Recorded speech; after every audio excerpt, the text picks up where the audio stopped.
एक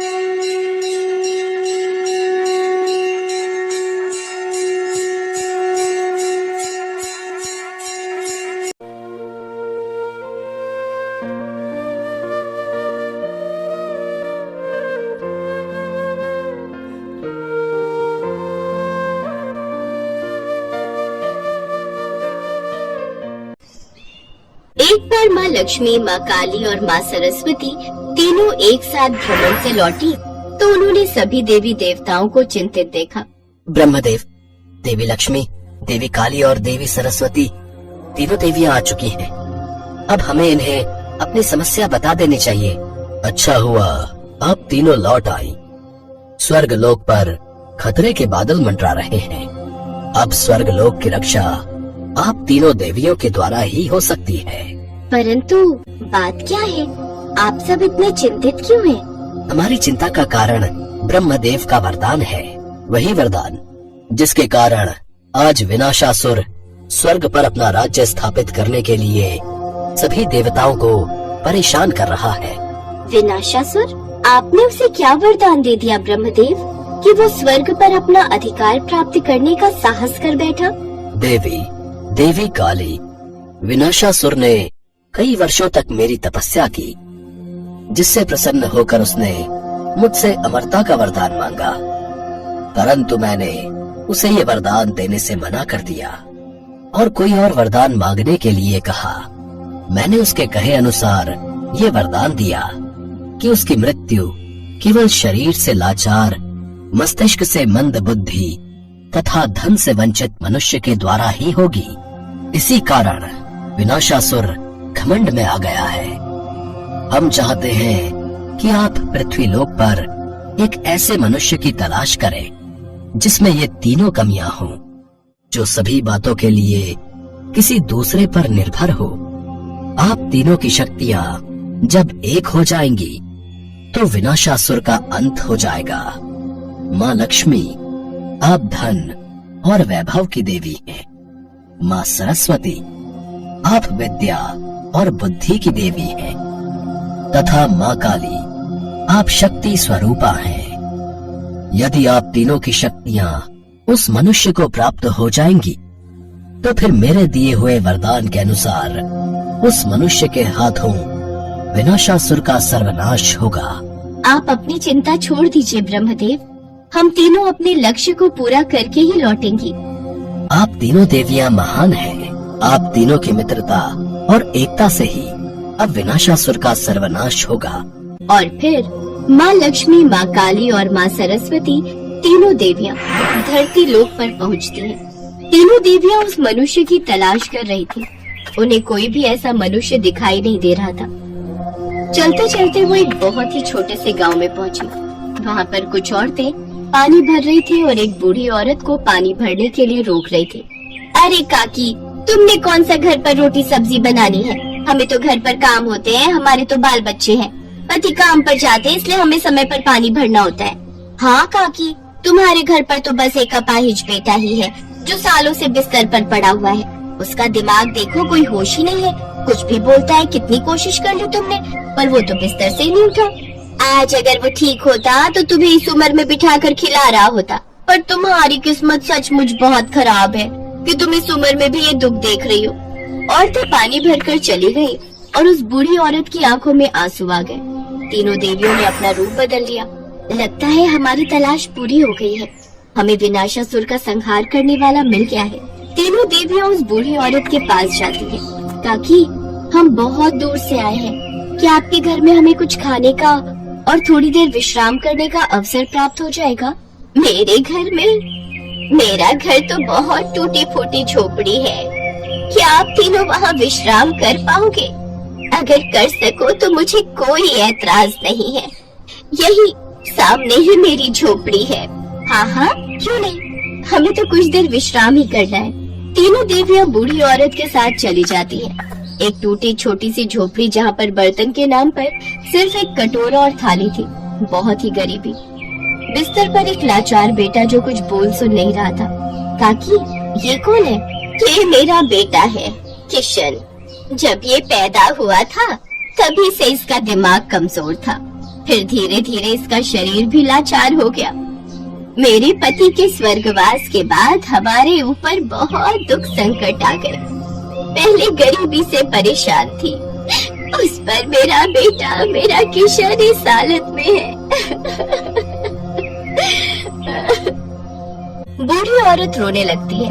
तीनों देवियां अपने रूप में आ जाती हैं। अपने सामने तीनों देवियों को देखकर बूढ़ी औरत हैरान रह जाती है। तीनों देवियां अपना सीधा हाथ उठाती हैं और उसमें से एक एक दिव्य ज्योति निकलकर किशन के ऊपर पड़ती है। किशन उठकर खड़ा हो जाता है और तीनों देवियों को प्रणाम करता है। मैं धन की देवी हूँ, मैं तुम्हें धन संपत्ति प्रदान करूंगी। मैं बुद्धि की देवी हूँ, मैं तुम्हें बुद्धि प्रदान करूंगी।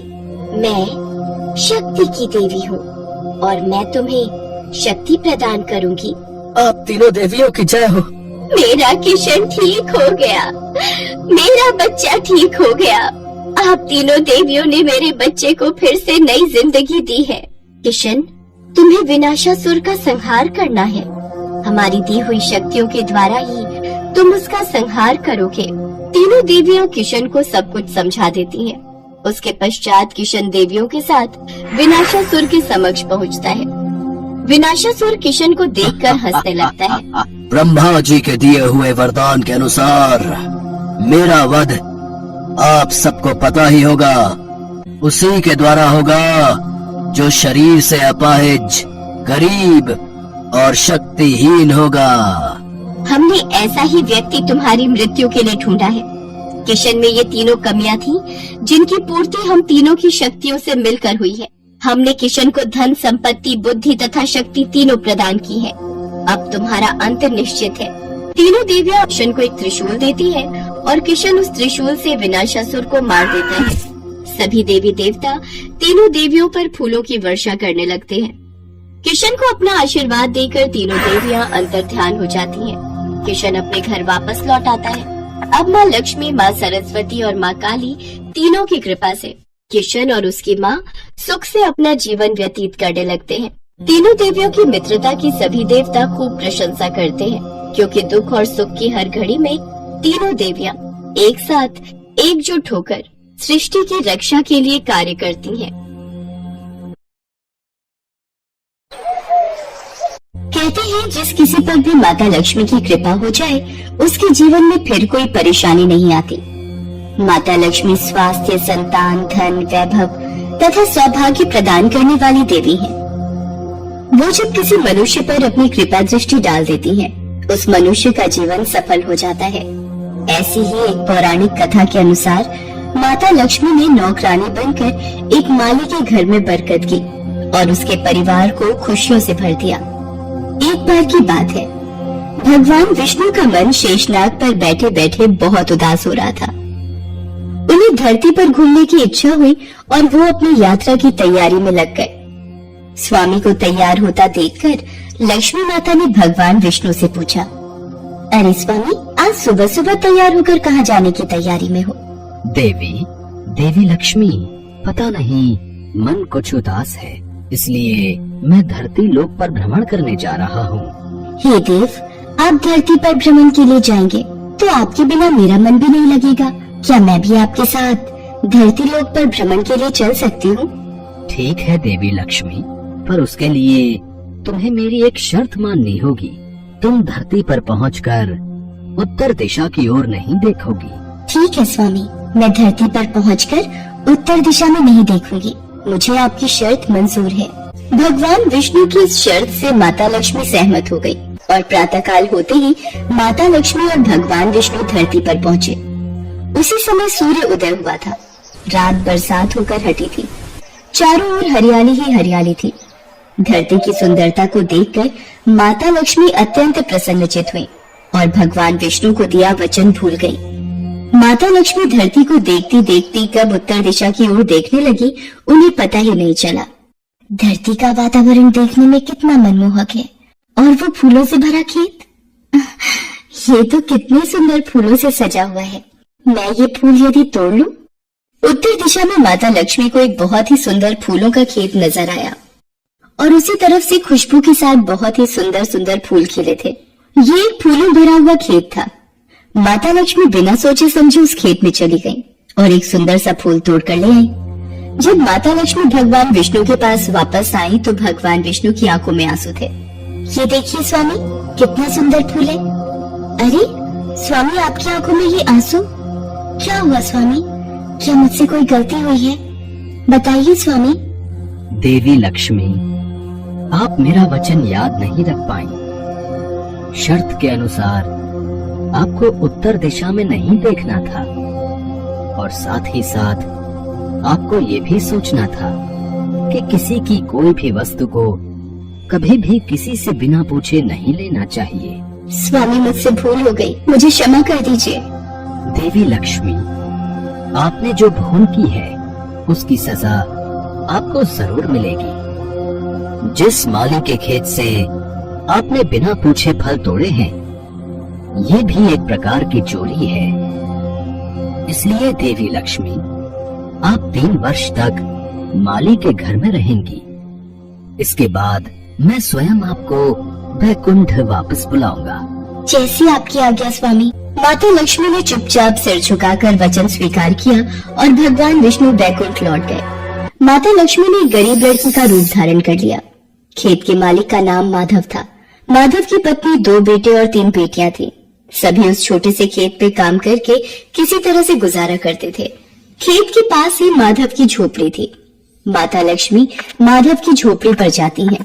माधव लड़की को देखकर पूछता है, तुम कौन हो और इस समय तुम्हें क्या चाहिए? मैं तुम्हारी क्या मदद कर सकता हूँ?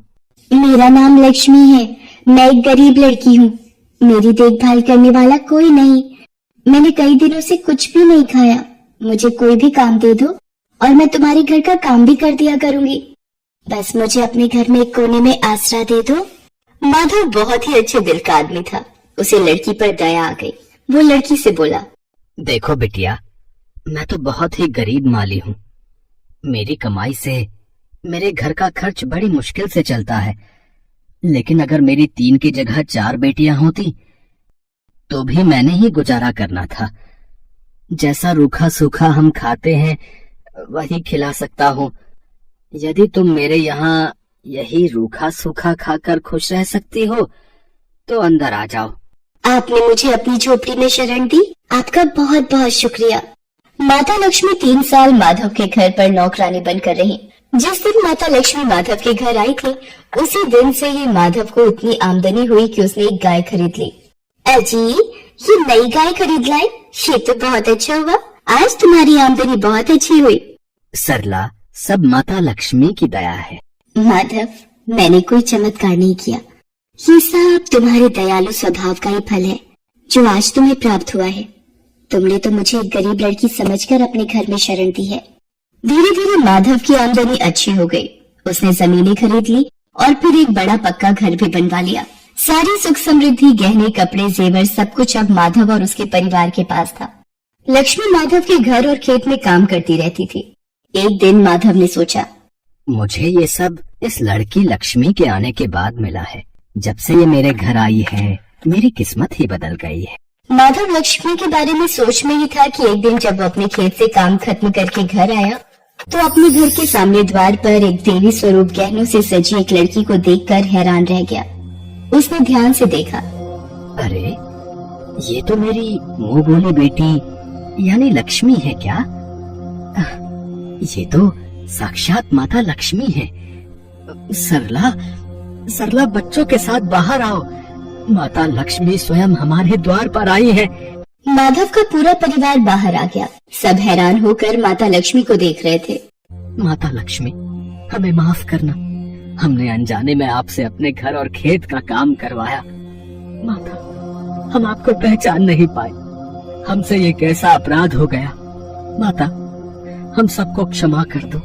माधव, तुम बहुत ही नेक दिल और दयालु व्यक्ति हो। तुमने मुझे आश्रय दिया, 3 साल तक अपनी बेटी की तरह रखा। इसके बदले मैं तुम्हें वरदान देती हूँ कि तुम्हारे पास कभी भी खुशियों की और धन की कमी नहीं रहेगी। तुम्हें सारे सुख मिलेंगे जिसके तुम हकदार हो। माधव को और उसके परिवार को आशीर्वाद देकर माता लक्ष्मी अपने स्वामी भगवान विष्णु के द्वारा भेजे रथ में बैठकर बैकुंठ चली जाती है। माधव और उसका परिवार हाथ जोड़कर माता लक्ष्मी का गुणगान करता है।